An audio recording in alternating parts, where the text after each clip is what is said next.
할렐루야. 오늘은 읍참마속이라고 하는 제목을 가지고 고린도전서 7번째 시간을 갖도록 하겠습니다.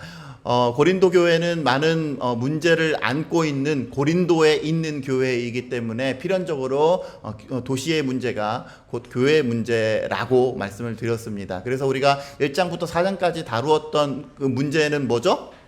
교회의 파벌의 문제. 그 파벌의 문제가 생긴 이유는 결국 나의 교만함. 내가 나보다 남을 낮게 여기는 그러한 교만함, 우월주의, 그런 것들이 있어서 십자가 앞에서 그 모든 것들을 내려놓으라라고 사도 바울이 1장부터 4장까지 가르쳐 주었습니다. 오늘은 두 번째 접하는 문제, 바로 음행에 관한 문제. 고린도라고 하는 시의 음행이 판치는 이유에 대해서 제가 말씀을 드렸죠. 뭐 항구 도시이고 또 그러다 보니까 사람들이 뭐 음욕을 풀어야 되는데 풀 기회가 없고 하다 보니까 이 항구에 굉장히 많은 사창가가 발달했다. 또 그리고 이 로마의 어떤 이 여기가 지금 식민지 지배를 받고 있는 그러한 상황이다 보니까 로마의 문화, 그리스 로마의 문화 자체가 그렇게 뭐 이렇게 아데미 여신이라든지 아데미 비너스죠, 비너스. 그러니까 그런 성적이고 이런 원초적인 그런 욕구를 충족시키고자 하는 뭐 그런 것들이 굉장히 당연시 여겨졌어요. 그래서 그거를 신으로까지 여기는, 제의의 대상으로까지 여기는 그런 문화가 팽배했던 것이 바로 이 로마 시대, 특별히 고린도라고 하는 곳이 그런 곳이었습니다. 그래서 성적인 문란의 문제가 굉장히 어떤 그 도시 전체의 문제였는데 이것이 고린도 교회 안에도 고스란히 들어왔죠. 근데 오늘 성경 말씀, 오늘 고린도전서 5장은 음행에 관한 문제를 다루는 것 같지만 사실은 더 큰 문제를 다루고 있어요.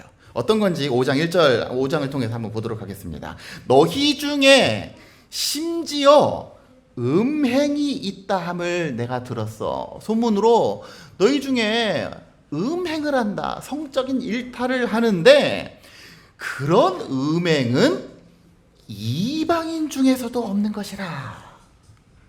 이거 뭔 말이에요? 세상 사람들도 그렇게는 안 해. 이건 9시 뉴스 토픽감이야, 토픽감. 단순히 그냥 성적인 그냥 실수 이런 문제가 아니죠. 과연 뭔 문제냐? 누가 그 아버지의 아내를 취하였다 하는도다.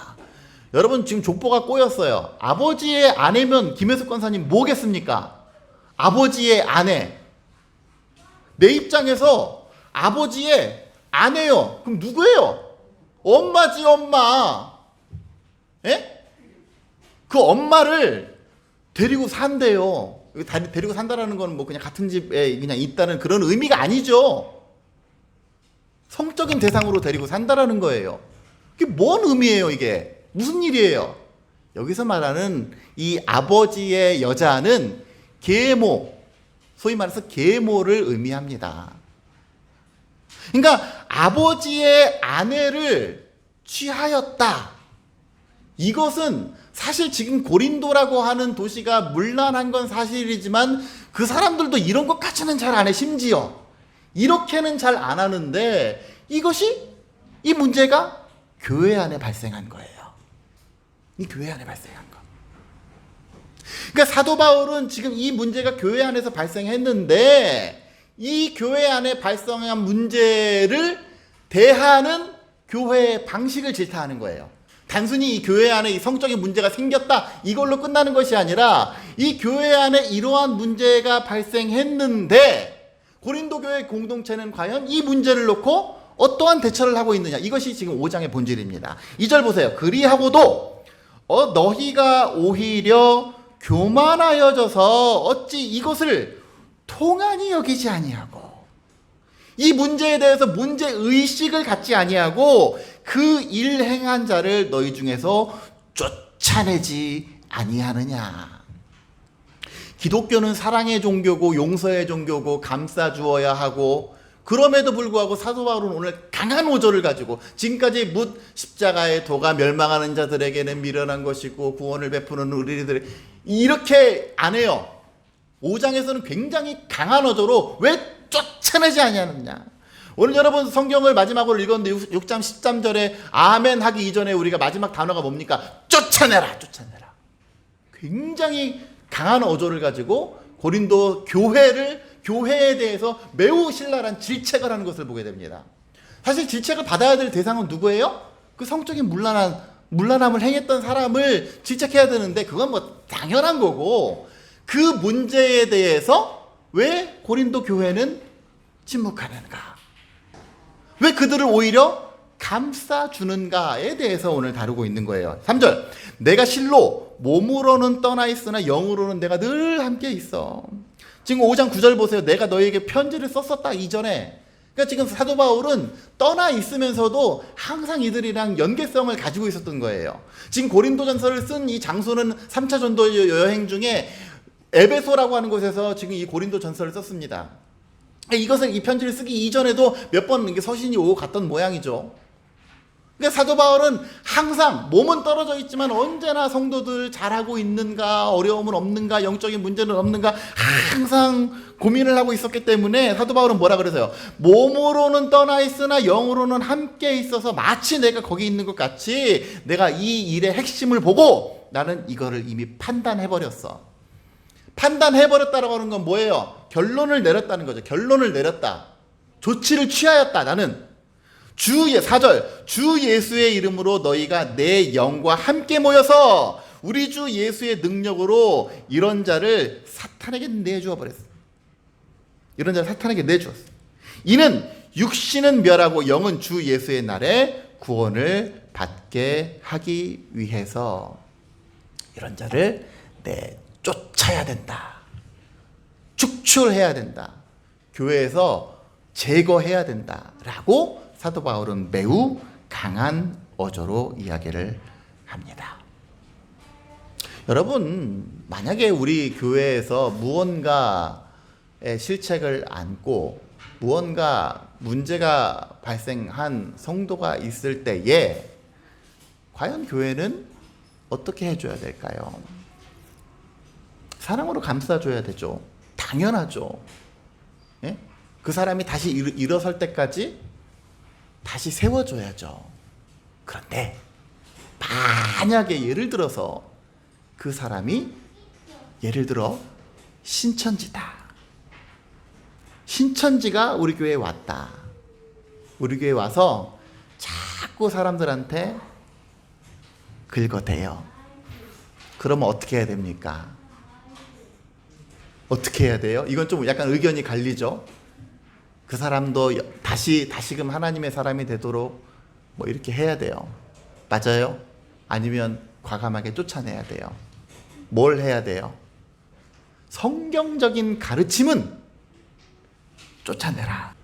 그 이유에 대해서 오늘 이야기를 하고 있어요. 그 이유에 대해서 6절 적은 누룩이 온 덩어리에 퍼지는 것을 알지 못하느냐. 이것 때문에 그래요. 그 사람을 교회에 데리고 있으면서도 어떻게 해서든지 감싸고 어떻게 해서든지 하나님의 사람으로 만들어야 되지만 그 목적 이전에 그 사람이 가지고 있는 그 영적인 불순물의 그런 역사, 그런 사탄의 영, 그런 것들이 나머지 온전히 신앙생활을 하는 사람의 영적인 생활을 방해하게 될까봐. 그래서 여러분 사실 신천지가 창궐할 때 그 신천지의 공격이 굉장히 많은 교회들을 어지럽게 하고 넘어뜨리게 하고 뭐 난리가 났었잖아요. 한두 사람들 막 침투시켜. 그 사람들을 뭐라 그래요?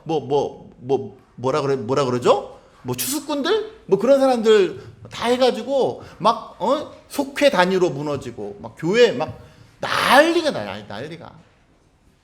그런 거예요. 그런 거. 제가 오늘 제목을 읍참마속이라고 했습니다. 읍참마속.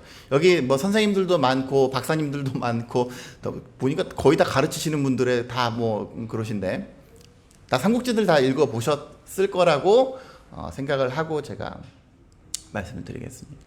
삼국시대, 중국의 삼국시대가 있었죠. 위촉오. 그래서 뭐 안 읽어보신 분들도 유비, 관우, 장비 이 정도에 대해서는 뭐 아실 거고 조조 이렇게 아시겠지만 북쪽의 위나라 또 촉나라, 오나라 이렇게 세 나라로 갈라졌을 때 이제 뭐 한 시대를 풍미했던 유비, 관우, 장비 뭐 이런 사람들 다 죽고 조조도 죽고 그 아들인 유선이 총나라의 후주, 그러니까 앞에 뭐 유비는 선주고 그 뒤에는 후주 이렇게 되는 거죠. 두 번째 황제 자리에 올라 있었을 때 제갈량이 여러분들 아시는 출사표를 딱 내고 내가 국벌을 하겠습니다. 조조도 이미 죽었어요. 위나라의 조조가 다스리던 상황이었는데 조조가 이미 죽고 그 조조의 아들인 조비의 아들 조예가 세 번째 황제의 자리에 있을 때였습니다. 여러분 요즘에 그 우리가 그 운동 뭐 축구 경기 이런 거를 하다 보면 뭐 좋은 스트라이커를 영입하는 것도 중요하지만 뭐 이렇게 승리하는 데 있어서 결정적인 것 중에 하나가 누구예요? 뭐예요? 감독의 역할이에요. 감독의 역할. 그죠? 그래서 이번에 뭐 야구도 우리가 한국 시리즈 KT 맨날 9등 10등 하던 KT가 감독을 잘 선임을 해가지고 결국은 우승까지 가게 됐는데 감독의 용병술에 따라서 그 뭐 이 성패가 좌우된다고 해도 과언이 아니에요. 그래서 지금 위나라, 총나라, 오나라 이렇게 있는데 이 여기에 감독, 전투의 감독 역할을 하는 것을 소위 군사라고 했어요. 군사. 뭐 싸우는 군사가 아니라 군대의 스승, 그러니까 군사. 이 군사 역할을 했던 총나라의 군사 역할을 했던 것이 여러분들이 잘 알고 있는 누구예요? 제갈량. 근데 제갈량의 버금가는 군사가 위나라에도 있었어요. 그게 누굽니까? 사마의예요. 사마의. 둘이 굉장히 백중세, 호적수예요. 호적수. 제갈량이 조금 더 앞섰다라고 얘기하는데 제갈량의 모든 것들을 다 차단할 수 있는 그러한 브레인을 가진 사람이 바로 사마의였어요. 그 총나라의 제갈량과 위나라의 사마의가 한중 쟁탈전을 벌린 거예요. 그래서 이제 한중을 차지한 다음에 기산이라고 하는 곳에 굉장히 군사적 요충지인 기산이라고 하는 곳에서 접전을 벌이고 있었습니다. 그런데 여러분 군대 이렇게 전투를 하다 보면 제일 중요한 것 중에 하나가 뭐냐면 군량 보급이에요. 군량 보급. 그래서 군량 보급의 가장 총나라 입장에서 봤을 때 군량 보급의 가장 중요한 곳이 가정이라고 하는 곳이 있었어요. 가정. 그러니까 제갈량이 이 가정을 누구한테 맡겨야 안정적인 군량 보급이 이루어질 수가 있을까? 만약에 이 가정이 위나라에 떨어지게 되면 우리는 큰 군대 혼란을 초래할 수밖에 없고 후퇴를 할 수밖에 없는 상황인데 이 가정을 누구에게 맡길까? 그랬더니 제갈량의 참모 중에 마속이라고 하는 사람이 있었어요. 마속. 이 마속은 제갈량이 예전부터 오랫동안 자신의 후계자로 자기가 훗날 이렇게 그 자신의 공백을 메꿀 수 있는 후계자로 삼기 위해서 굉장히 병법이라든지 이런 것들을 막 이렇게 거의 끼고 살다시피 굉장히 수제자 역할을 했던 사람이 마속이에요. 마속. 이 마속이 자기가 그러는 거예요. 제가 한번 가보겠습니다. 그래서 제가 효과적으로 지키겠습니다. 그래서 만약에 못 지키면 내가 이 가정을 잃어버리게 되면 내가 죽음으로 그것을 보답하겠습니다 하고 군령장까지 쓰고 가정으로 갔어요. 근데 어떻게 됐습니까? 결과적으로 이 사람이 딱 봤더니 좀 교만한 거야. 내가 이제 제갈량 없이도 할 수 있고. 그래서 제갈량이 제발 신중에 신중을 기해라고 했는데 병법이랑은 전혀 반대로 산 위로 올라가 버린 거죠. 산 위로 올라가 가지고 높은 곳에서 내다보면서 적들이 오면 쳐 부수는 작전으로 했는데 위나라에서 사마의가 밑에서 화공으로 태워버리니까 그 가정을 다 잃어버리게 되는 그러한 상황이 발생하게 됐어요. 그러니까 폐잔병이 돼가지고 이 제갈량 앞에 돌아와서 아이고 잘못했습니다. 제 실책으로 가정을 잃어버리게 됐습니다. 그래서 제갈량이 어떻게 합니까? 그래서 뭐 실수했으니 한번 용서해 줄 법도 한데 이자를 당장 목을 쳐라. 사람들이 막 말리죠. 아유 어떻게 그럴 수가 있습니까? 당신의 후계자이고 그동안에 얼마나 애지중지했던 그런 사람인데 한번 실수했다고 이거 이렇게 죽이는 것은 용납이 안 됩니다. 제발 용서해 주시지요. No. 죽여라. 밖에 나가서 목을 치니까 이 제갈량이 정말 슬퍼가지고 울읍, 지금 여기서 읍참마속의 읍자가 울읍자예요. 엉엉 꺼이꺼이가 아니라 얼마나 쓰라린 거예요. 마음은 굉장히 쓰라리지만 마속에 목을 댄 고사가 바로 읍참마속입니다. 이 제갈량은 읍참마속을 왜 했을까요? 한번 용서해 줄 법도 하지 않습니까? 한 번 실수는 병가지 상사라고 병법에도 그렇게 이야기를 하는데 왜 이 마속을 정말 자신이 막 울어가면서 이렇게 막 해가면서 참할 수밖에 없었을까? 굉장히 중요한 전투를 지금 벌이고 있는 상황이었는데 만약에 자신이 아끼는 측근이라고 해서 한 번 눈 감아주고 또 용서해주고 이렇게 되면 군대 전체의 기강이 흔들려 버리겠네. 더군다나 굴령장까지 썼어요. 제가 만약에 이것을 실패하면 내가 죽음으로 이것을 보답하겠습니다. 죽음으로 갚겠습니다. 했는데 그 굴령장까지 다 쓰고 군법에 의해서 딱 이거 사형 그랬는데 이거 한번 봐줘. 이렇게 되면 군대 전체 기강이 흔들려. 왜? 나도 실수했는데 나도 한 번만 봐줘요. 그런 사람들이 속출하지 않겠습니까? 그래서 읍참마속을 한 거예요. 굉장히 쓰라리죠. 마속이 미운 게 아니에요. 물론 실패는 미워. 그러나 사람 자체는 절대 미워할 수가 없어. 왜? 그동안 얼마나 애지중지했는데 이 사람이 훗날 이 촉한 땅에 미래가 될 수도 있는 사람인데 그럼에도 불구하고 읍참마속을 한 이유는 그 사람이 미워서가 아니라 안 그러면 군대 전체가 기강이 무너질 수가 있기 때문에 그래요. 제갈량은 감독의 입장에서 전체를 보고 전체가 무너지지 않게 하기 위해서 개인을 희생하는 읍참마속의 길을 걸었습니다. 우리 교회를 교회 공동체라고 이야기를 해요. 공동체. 그래서 이 공동체의 질서를 유지하기 위해서는 때때로 가슴 아픈 일이지만 오늘 고린도전서에서 사도 바울이 이야기하는 것처럼 이런 성도들이 만약에 있을 때에는 과감하게 떼쳐야 하는 것이 공동체의 질서를 지키는 거예요. 여러분 요즘에는 우리가 자가격리라고 하는 말이 굉장히 보편적인 말이 됐지만 격리를 왜 시켜요? 격리. 더 큰 일이 퍼지지 않게 하기 위해서 일파만파 커지지 않게 하기 위해서 격리를 시켜요. 제가 예전에 우리 아이랑 또 우리 사랑하는 가족을 놔두고 제가 격리가 돼야 되는데 격리가 이거 참 못할 짓이더구만요. 근데 그럼에도 불구하고 저 자신을 격리할 수밖에 없는 이유는 전 이렇게 강단에 서야만 하는 사람이고 다른 사람들에게 영향을 끼칠 수밖에 없는 사람인데 그것을 차단하기 위해서.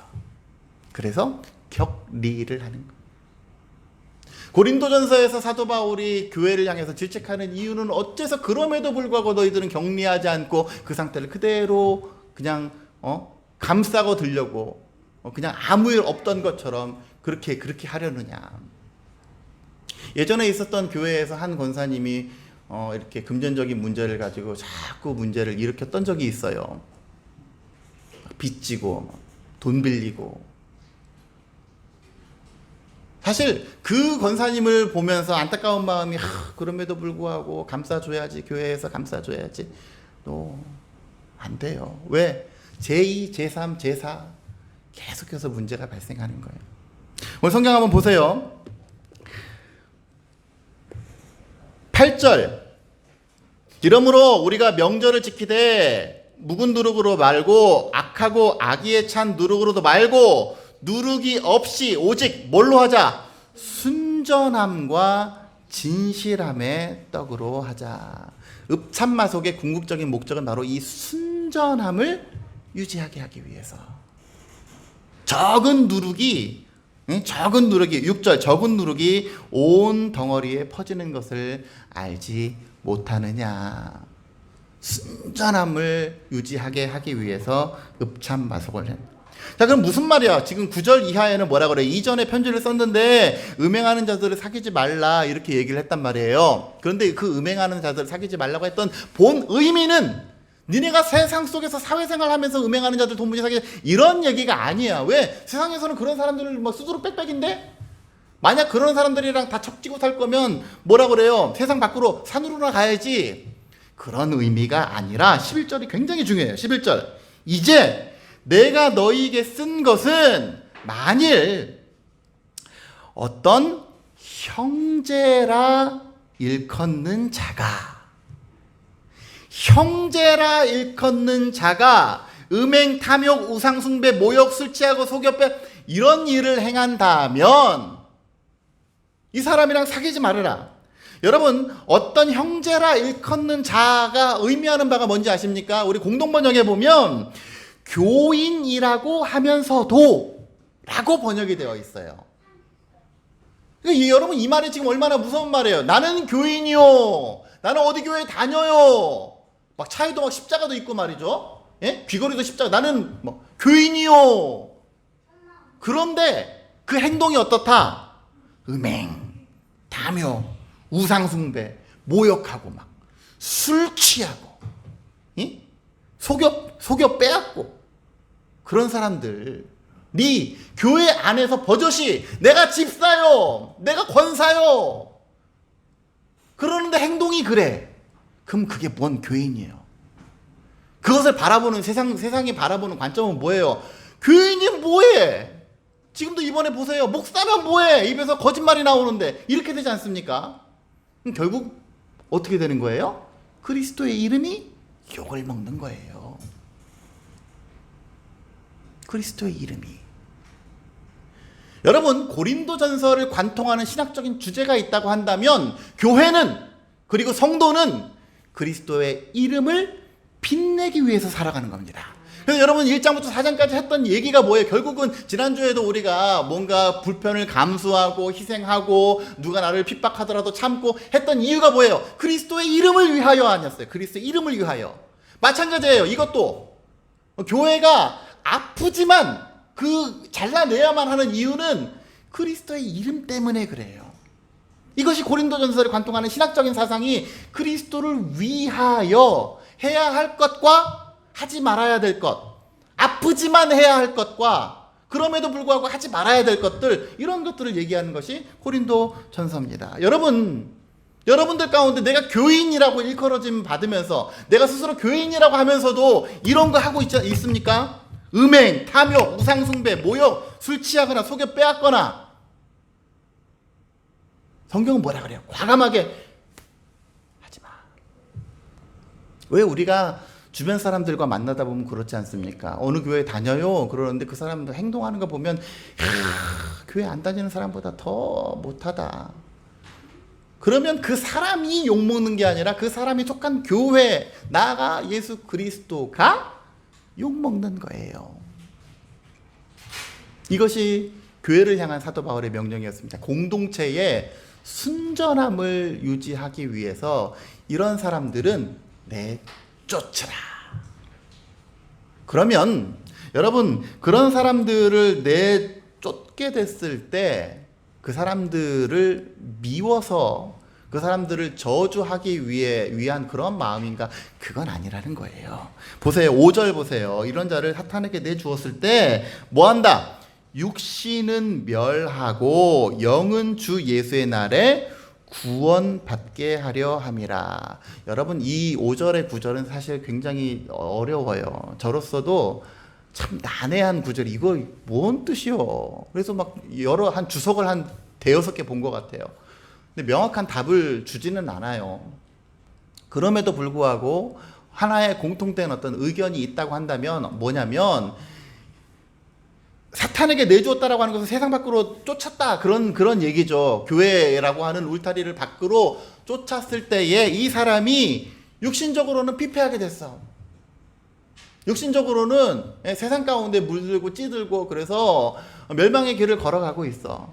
근데 그러다 보면 세상에서 실패하고 뭐 이렇게 하면서 세상의 향락에 빠져 살면서 맨날 밤낮 욕하는 게 뭐겠습니까? 교회 욕하지 않겠습니까? 투덜 내가 교회에 헌금을 얼마를 하고 내가 교회에 얼마나 출석을 하고 했는데 지들이 나를 쫓아내 하지 않겠습니까? 그러다가 세상 속에서 산전수전 다 겪다가 다시금 하나님 내가 잘못했습니다.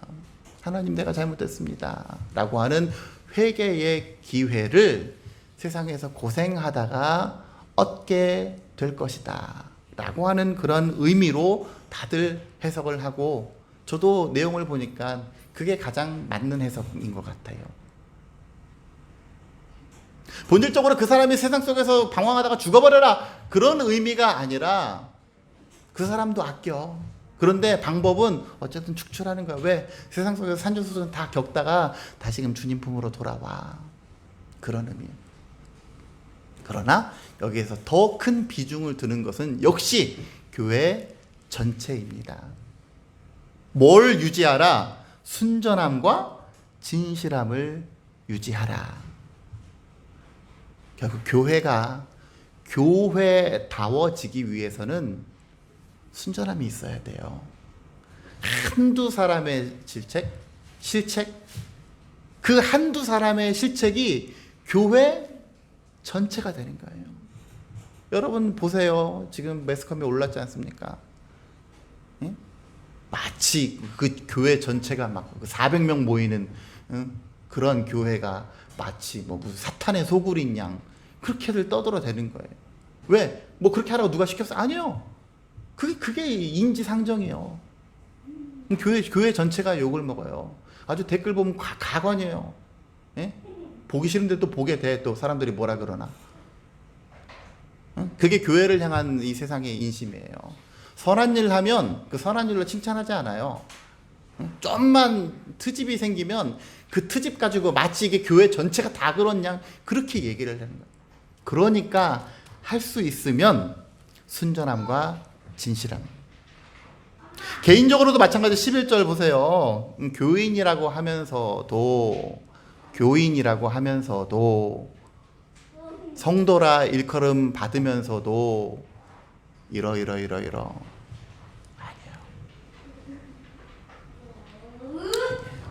그건 아니에요.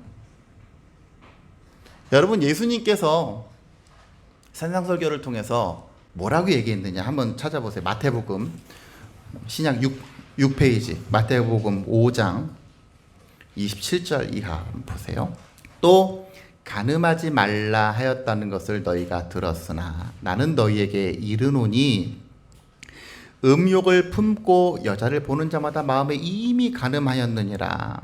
만일 네 오른 눈이 너로 실족하게 하거든 빼내버려라. 네 백체 중 하나가 없어지고 온 몸이 지옥에 던져지지 않는 것이 유익하며 만일 네 오른손이 너로 실족하게 하거든 찍어내버려라. 네 백체 중 하나가 없어지고 온 몸이 지옥에 던져지지 않는 것이 유익하다. 여러분, 이 가르침이 얼마나 살벌하고 무서운 가르침입니까? 만약 이것을 문자 그대로 했다고 한다면 앞에 있는 이 목사도 이미 길거리 돌아다니다 보면 그런 사람들 많아야 돼요. 다 막 잘라내버리고 막 이런 사람들 막 절름발이 막 되게 많아야 돼요. 예수님께서 이렇게 말씀하신 건 진짜로 그렇게 하라라고 하는 의미일 수도 있어요. 그러나 뭐예요? 나머지 온 너의 이 한 사람의 이 객체가 유지가 되기 위해서 작은 흠 하나도 그대로 두는 용납하지 말아라. 여러분, 우리가 성도라고 하면서도 사실 코람데오 하나님 앞에 설 때에 부끄러운 모습들 나 자신은 알고 있지 않습니까? 다른 사람에게는 요행이 감추었다 하더라도 나는 내가 하나님 앞에 가기에 참 부끄러운 모습 있지 않아요? 우리가 그리스도인이라고 일컬음 받으면서도 내 안에 뭐 술의 문제, 뭐 이성의 문제, 뭐 무슨 죄의 문제, 예? 그런 문제가 여전히 있을 때에 온전한 마음으로 하나님 앞에 나갈 수 있느냐 말이에요. 예? 그게 문제예요. 하나님 앞에 온전함으로 정말 하나님 나를 도와주십시오. 하나님 날 구주십니다. 라고 하는 그런 관계를 유지하기 위해서는 우리의 삶 가운데 있는 이런 영적인 찌꺼기들 같은 것들, 이런 죄의 문제들, 이것을 그냥 언발에 오줌 누기식으로 덮고 가면 안 되는 거예요. 하나님 앞에 나와서 양당 간에 결단을 해야 되는 거예요. 마치 팔을 잘라내듯이 하나님 나 이거 다시는 안 하고 싶은데 이게 안 돼요. 10년 20년 그동안에 했던 습관이 있어서 안 됩니다. 하나님 나 이거 어떻게 해야 됩니까? 라고 하는 그런 몸부림이 있어야 돼요. 제거를 하려고 하는 그런 마음이 있어야 돼요. 그래야 온전함과 순전함으로 하나님 앞에 나아갈 수가 있습니다. 그것이 마음이 아프죠. 그것이 쉽게 버릴 수가 없죠. 그럼에도 불구하고 버려야 돼요. 왜? 온전함으로, 순전함으로 나아가지 않으면 결국은 반쪽짜리 그리스도인밖에 안 돼. 성도라 일컬어지면서도 여전히 세상 사람들과 똑같은 일을 하기 때문에 그래요. 그럼 나 개인이 예수의 이름을 낮추는 것이고 우리 생명의 교회가 그 예수의 이름에 먹칠을 하는 거예요. 사랑하는 성도 여러분, 하나님께서는 여러분들을 은혜로 부르실 때에 물론 우리 가운데 죄 없고 흠 없는 사람이 어디 있겠습니까? 그러나 내가 하나님의 주시는 그 은혜를 알고 그 은혜를 깨달았다고 한다면 나의 허물의 문제, 하나님 앞에서 하나님께서 보시기에 나의 부족한 부분들을 절대로 그냥 용납하고 넘어가지 마세요. 절대로 그것을 간과하고 넘어가지 마세요. 하나님 앞에 나와서 씨름해야죠. 하나님, 나 이거 포기할 수 없는 문제입니다. 하나님, 술의 문제 나 이거 포기 못해요. 하나님, 나 이거 이성의 문제 나 이거 포기 못해요. 근데 그럼에도 불구하고 포기해야 한다니 하나님 어떻게 합니까? 하나님 도와주십시오. 내 삶, 내 객체 안에서 나라고 하는 이 교회 안에서 이것을 제하여 버릴 수 있도록 인도해 달라고. 그래서 순전함을 유지할 수 있는 저와 여러분들이 되어주시기를 주의 이름으로 축원합니다. 교회 공동체가 온전한 하나님의 공동체가 되기 위해서 하나님의 이름에 반하는 주 예수 그리스도의 이름에 반하는 일을 과감하게 내쫓으라 라고 했던 가르침은 바로 교회의 순전함을 유지하는 겁니다. 저와 여러분들이 주 앞에서 영적인 경각심을 가지고 성도라 일컬음 받음에도 불구하고 세상 사람들과 똑같이 오히려 세상 사람들보다 더한 행동을 하고 있다면 하나님 앞에 철저하게 회개함으로 오직 순전함과 진실함의 떡으로 나아갈 수 있는 저와 여러분들 되어주시기를 주의 이름으로 간절히 축원합니다.